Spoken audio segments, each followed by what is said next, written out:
Cosatu says it will use the 4 days to find solutions to the challenges faced by workers. Cosatu President Zigiswa Losi says the high levels of unemployment is a cause for concern and will top the agenda of that conference. Just over 2,000 delegates are gathering at Gallagher Estate. This is in Midrand up until Thursday to thresh out, among other issues, the leadership, the new leadership that's got to take that organization forward.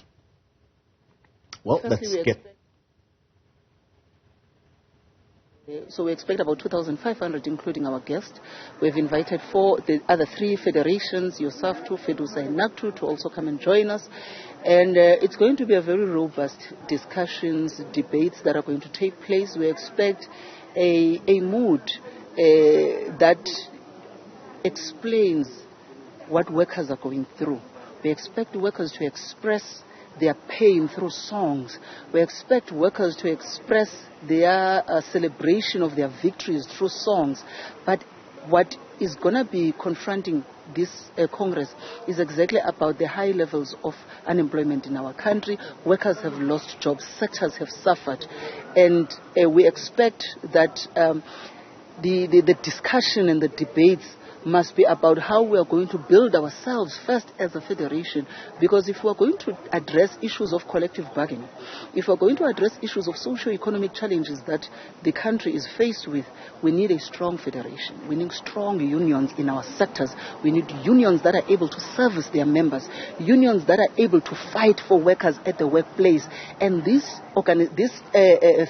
Congress has an opportunity to really reflect honestly on whether Cosatu is strong, whether unions are unions that are alive, so that they are able to confront all those challenges that workers are faced with.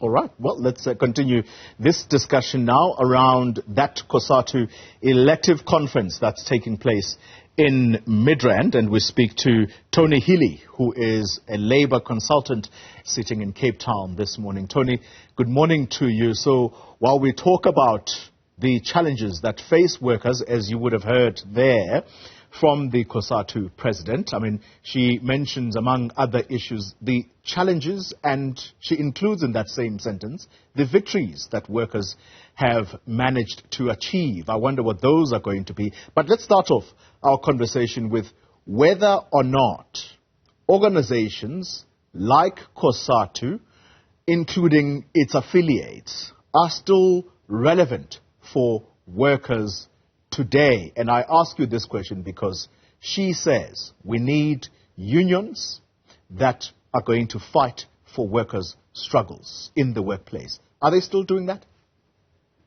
Yes, good morning. Look, I think they certainly are relevant. I think the question is, as far as the new leadership is concerned, is to what degree is Cosatu and their leadership able to improve or increase or broaden the relevance of the Federation and their member unions.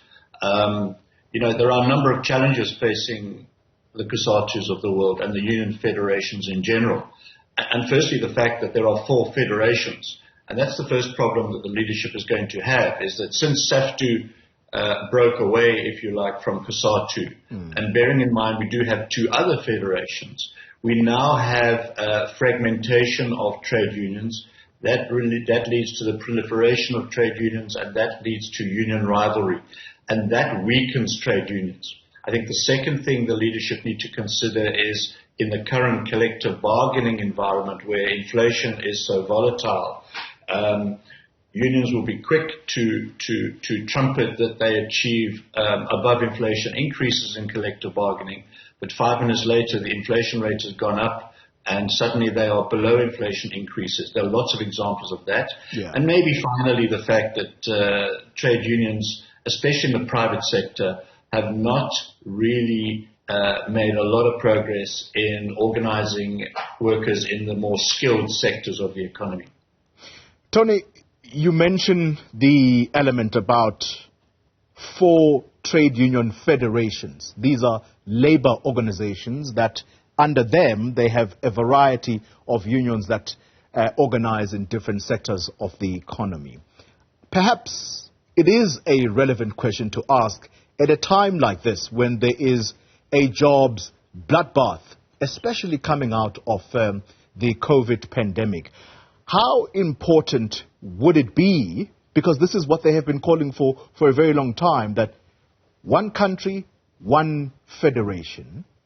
I suppose the critics would say, no, but you would have a situation that is simply too weak to contend with a strong workforce or worker organization. Explain to us why one country, one federation would be important for workers' voice to be united. It's very important, Zoli, and you know, in years gone by, when there wasn't, when Cosatu was sitting in the 2 million rand member mark and there was no SAFTU, you had that war cry, that kind of mantra of one union, one industry, and in those days, those unions, especially in the private sector, were very powerful. You know, in the public sector, that still to some degree exists. But there's no doubt that when you have the fragmentation of federations, like we saw, especially with the breakaway of SAFTU, then you had, for example, Cosatu unions and SAFTU unions competing for recognition in the same workplace, when in previous years it would have been one trade union, and if it's one trade union, it's a bigger trade union, and the broader the membership, the greater the power and the greater the influence that can be brought to bear in the collective bargaining process. So there's no doubt, and you're absolutely right, that if the progress is going to be made that they want to be made, there needs to be greater unity and less division. Final question, Tony, and it's two questions in one. So the one part is the victories that you heard the Cosatu president talking about. What victories would you say workers have achieved, especially in the last 2 years, but also importantly, the kind of leadership that is going to emerge out of that conference? What kind of leadership needs to come out of there that is going to enthuse not just those who are already organized workers, as in belonging to unions, but those who are not organized, because that's the crowd that is probably very skeptical about joining a union.